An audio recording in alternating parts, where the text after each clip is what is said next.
Starship Simulator, a tech demo. So I don't know if there's going to be any game here, but Starship Simulator. It very much looks like they slightly adjusted Star Trek to not be Star Trek, so that they can get away with it. So I am concerned for them and their legal futures, so to speak. Let's make sure everything settings-wise is good. Zip-a-boop-boop-boo. We'll just pop that down. Yeah, all of the graphics. All of the graphics. Nope, no motion blur. Nope, screw that. Chromatic aberration. I mean, I don't really want chromatic aberration unless it's being used in a artistic fashion, so maybe not. Better bloom quality. Master volume, you can probably... Let's chill you a little bit.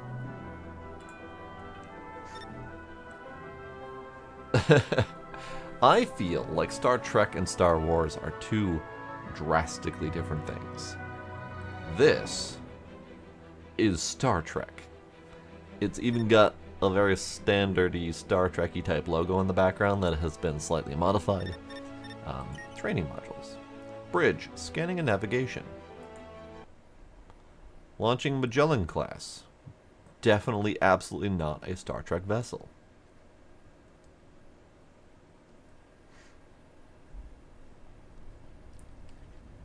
Welcome to the Magellan class scanning and navigation training module. My name is Ava. I'm the UN Space Fleet's AI voice assistant. In this module, we will review the correct procedure for identifying targets of interest and then navigating the ship to the desired location.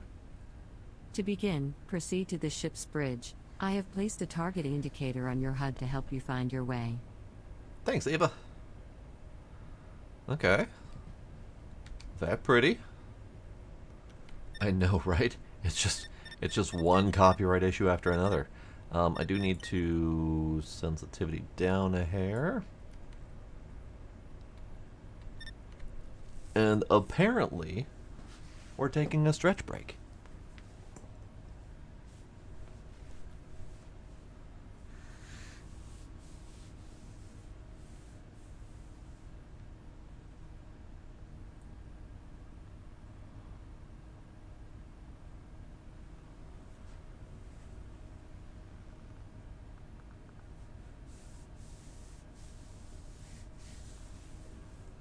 Wow. Alright. Customize character. Oh. First name, new. Last name, recruit.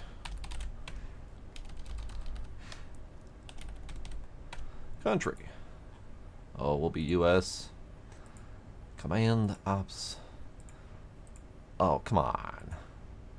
They even give you different shoulder colors based on science. It's even the same color schemes.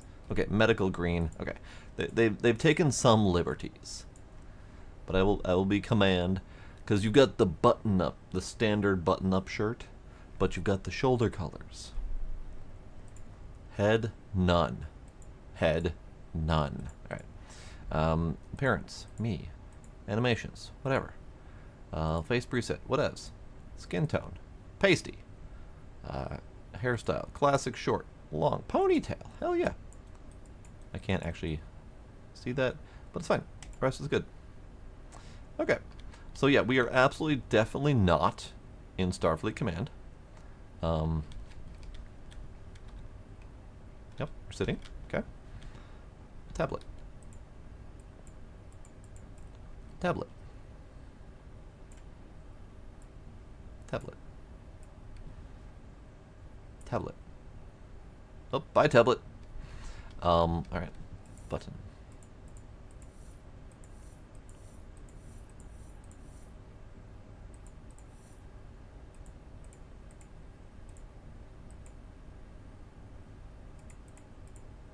You know what? That's some fine attention to detail. You can set your own code, assuming you remember it, and you can lock and unlock the doors. That's you know what? That's really good attention to detail. All right, we got the the lift. All right, we're just gonna follow the tutorial. Follow the tutorial. Don't get distracted. Follow the Great. tutorial. Now make your way over to the sensors console and take a seat. This bridge station is responsible for scanning local space and highlighting targets of interest for the command staff. Okay. Before we perform any scans, let's take a look at the different sensor modes available to us. The Galactic Position mode makes use of the standard UN Galactic Positioning System, and simply shows us our location relative to the Milky Way galaxy. The Stellar Region mode employs the long-range sensors to detect information about star systems within a 50 light-year radius of the ship. The Star System mode uses the short-range sensors to provide a more detailed overview of the star system we are currently in, with a maximum range of about 1 light-year. Go ahead and press that button now. Alright, so these are different star systems in a 50 light-year radius. This is our galactic position. The This is range our star controls system. allow you to fine-tune the display range of the sensors, which makes it easier to focus on particular objects of interest, or to gain a high-level overview of the current star system. Time to go The blow up central Mercury. panel lists all of the valid objects in range, which you can click on to select as a target. Go ahead and click a few different targets now. So, You'll notice that the target information panel displays more detailed information about your selected target. Once you are happy with your selection, press the Send to Helm button to make the target coordinates available to the Helm console for navigation. Alright, you want to blow up Mercury? We're going to Mercury. Now head over to the Helm console and take a seat. From here we will navigate the ship to your chosen target. Let's begin by taking a quick look at the various screens available to the helm. Oh dear God. The left-hand display is dedicated to navigation and shows both the ship's current galactic position, along with its target destination coordinates. The central display deals with the flight controls themselves, including the FTL system, sublight engines, and reaction control thrusters. The right-hand screen features the autopilot controls, toggles for the 3D target indicators, and the ship's navigation lights. Sure. Okay, let's retrieve the target information from the sensors by pressing the Use Sensor Target button on the navigation panel. What is this Pluto you speak of? It's not a planet. It's a dwarf planet that may be actually a binary planetary system. And while not directly a planet, it is still a point of interest. Your target coordinates should now be displayed in this box, which represents your current nav target. The galactic coordinates represent the target's position in the galaxy to the nearest whole light year. Yes, you has The planet coordinates dwarf. are It is relative dwarf to the planet. center That's of our yours right there. galaxy, the supermassive black hole known as Sagittarius A star. The local coordinates represent the target's position within a star system. The coordinates are relative to the system's center of gravity, which is usually a star, or the barycenter in multi-star systems. Alright, fair enough. While it is possible to fly the ship manually to any location in the galaxy, let's engage the autopilot for now so I can take care of that for you. Yeah, Go ahead and press the highlighted button on the right-hand screen. 100% autopilot. Absolutely not going to manually navigate to Jupiter or whatever. The ship will now automatically turn to face the current nav target, but you will need to manually engage the FTL system in order for us to get underway. Alright, we're You still can now engage the floating FTL into system space. when you are ready. I'm waiting for us to level out and center onto Mercury. Alright, close enough. Because that's what you want to do when you are navigating in interstellar distances, is close enough. While the autopilot is engaged, I will manage the ship's speed and final approach to the target coordinates, Bye, so Earth. just sit back and enjoy the ride. The FTL system works by compressing space ahead of the ship, and then expanding it behind, creating a bubble of warp space with the ship at its center. The I feel like that compressed star's a space little too close. amplifies the ship's current velocity by a factor of the FTL field strength, so the ship's sublight engines are still used to provide the required thrust. The maximum speed of the ship is therefore a combination of the FTL field strength and the thrust output of the sublight engines. For the Magellan class, this is approximately 300 light-years per hour. Okay, it looks like we have arrived at the target coordinates. Rumble, rumble, warble. Now that we've seen what the ship can do over a relatively short distance, let's pick a target that's much further away. Head on over to the sensors console again, and take a seat. Alright. When I said that star was very close, I didn't realize necessarily that was our star, because I saw the label on it, and it didn't register in brain as our star. So I felt like it was a little bit too close. But now I'm thinking it's probably our star, considering how close we are to the star with Mercury. But we're going back to here. This time we're going to use the long-range sensors. Go ahead and press the Stellar Region button to view our local stellar neighborhood. Yep. As before, you can use the display range buttons to increase or reduce the number of displayed objects, depending on your needs. If you click between a few of the objects in range, you'll notice that none of them have any detailed information yet. This is because a sensor scan is required. Okay, got it. Let's take a closer look at our nearest stellar neighbor. Click on Alpha Centauri, and then click the Scan Target button. Yep. You'll notice that the target information panel now gives us a high-level overview of the targeted system, including important data points such as the extent of the habitable zone. This information can be used to determine if a star system is worth closer inspection. For example, if a planet exists in the habitable zone, you'll need to use the short-range sensors from within the system itself to determine if that planet can truly support life. Okay.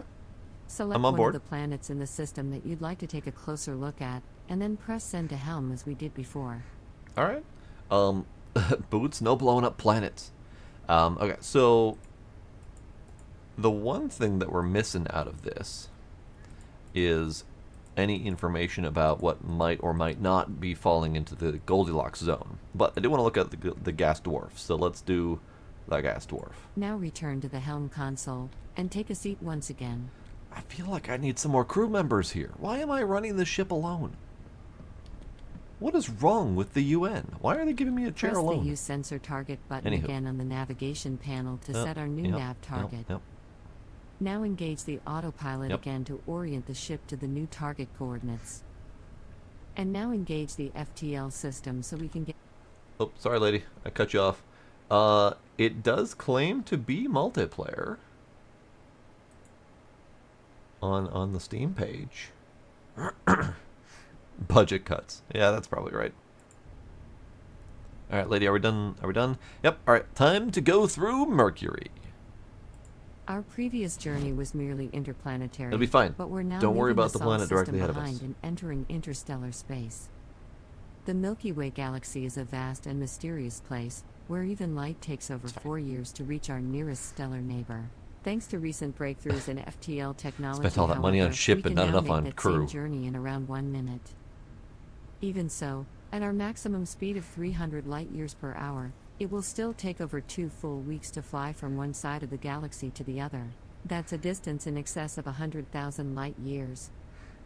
Our galaxy contains hundreds of billions of star systems that are waiting to be explored, in addition to countless other stellar phenomena that we don't even have names for yet. This ship and her crew are tasked with exploring distant new worlds, seeking out new life in all of its diversity, and making peaceful first contact with any intelligent species that are encountered along the way. The galaxy can also be a dangerous and unforgiving place, so as we tread cautiously into the unknown, we should remain mindful of any potential dangers lurking in the dark. I like that they gave her enough lines to We're not keep far us from our occupied for the full destination now, minute to get so there. sit back and enjoy the view while I handle the final approach. Okay, I stand corrected. She had enough dialogue to get us through the first 50 of 60 seconds. I know. This is very Star Trek, and I don't mind because I love Star Trek. But I am concerned for their legal future. Just saying.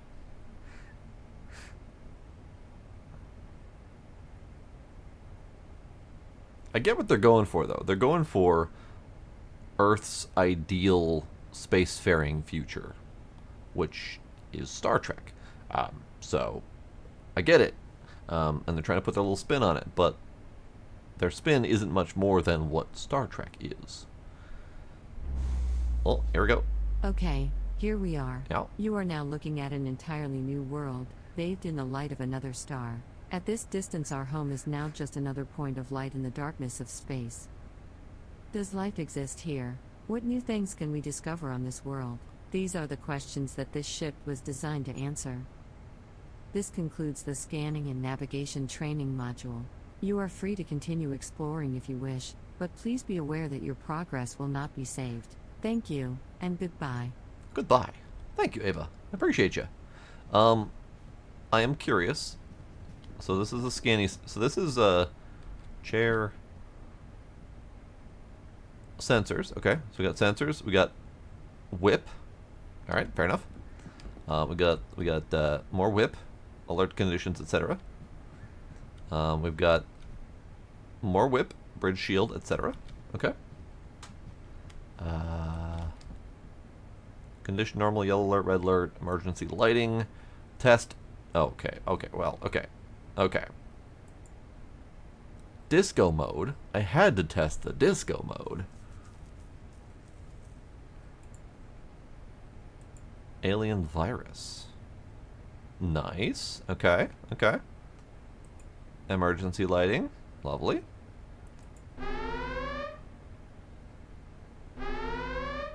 Legally distinct red alert. Yellow alert. That doesn't really appear very different. Yellow alert and normal are very, very minimally different. Alright, let's see if this shields do anything.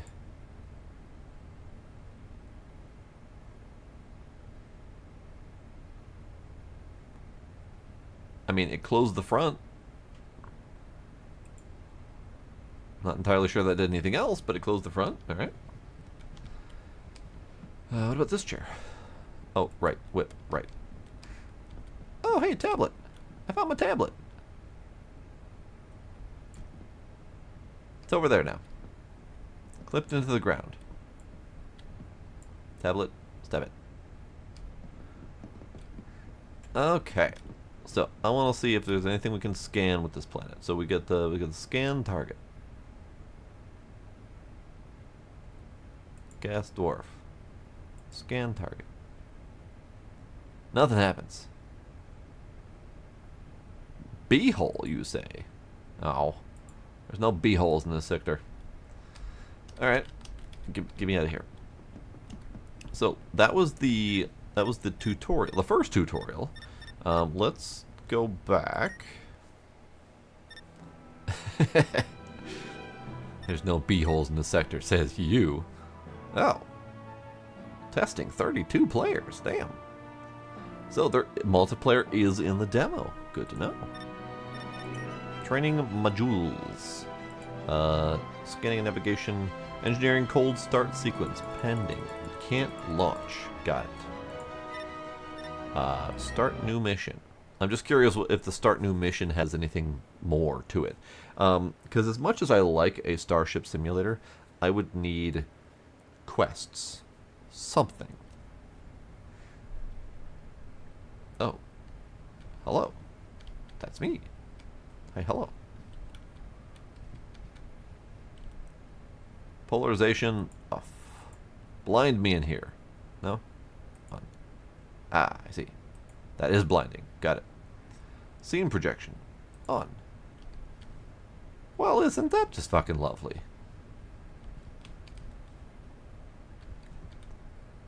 Autumn Park. Misty Forest. Rocky Desert. Shady Forest. Coastal Highlands. Snowy Forest. They like forests. Forests are good. Evergreen Mountains, aka tall forests. Rocky Highlands.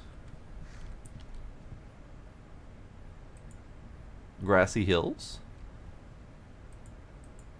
And back to the Autumn Park. Well, that's just lovely. Alright, connecting. Please stand by. Conference room, doors, exo office. Lovely. Bulkhead. Wonderful. Plant. Love it.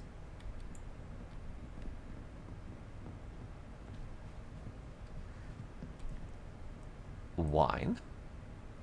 Perfect.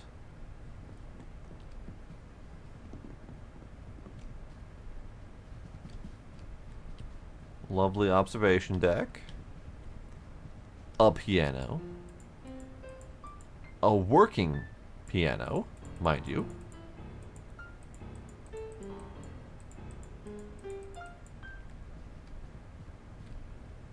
A work in progress bar. So we're gonna have a Guinan. Lovely.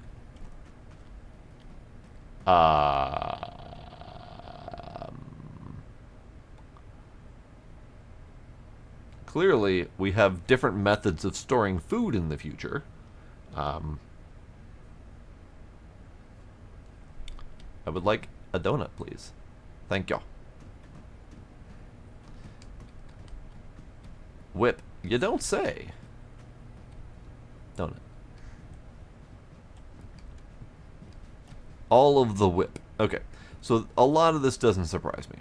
A lot of work in progress. A lot of dark hole in the wall. Cool. Lift whip.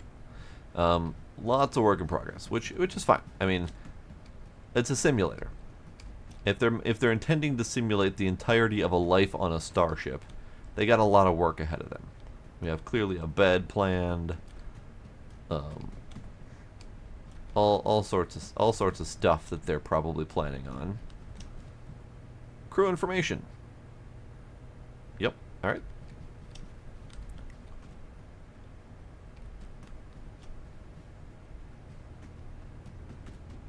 Oh god, there was a hole. Okay, there was a hole. What are you? Distributor. C deck port. Test. No load. Fault. Test. No load. Fault. Disconnect. Disconnect. Disconnect. Disconnect. Disconnect. Oh shit. Everything's dark. Disconnect. Disconnect. This is fine, right?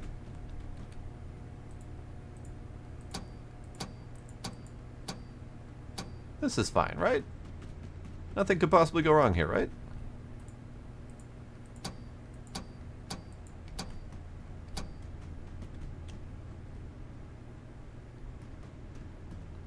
Yeah, nothing could possibly go wrong here. How do I... There's a stairway. Okay, I'm standing on a stairway. Good, okay.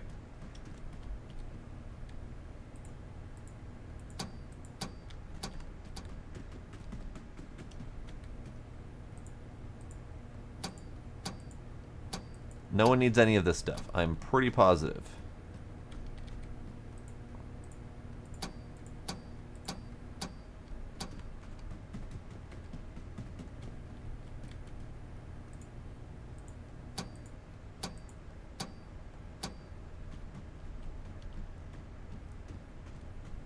No one could possibly need any of these things. Now, how do I get out of here? Ah. I am out of here. And now it's just fucking pitch black. Oh god, what have I done? Oh god, what have I done? It's pitch black now. Oh. That's actually really ominous.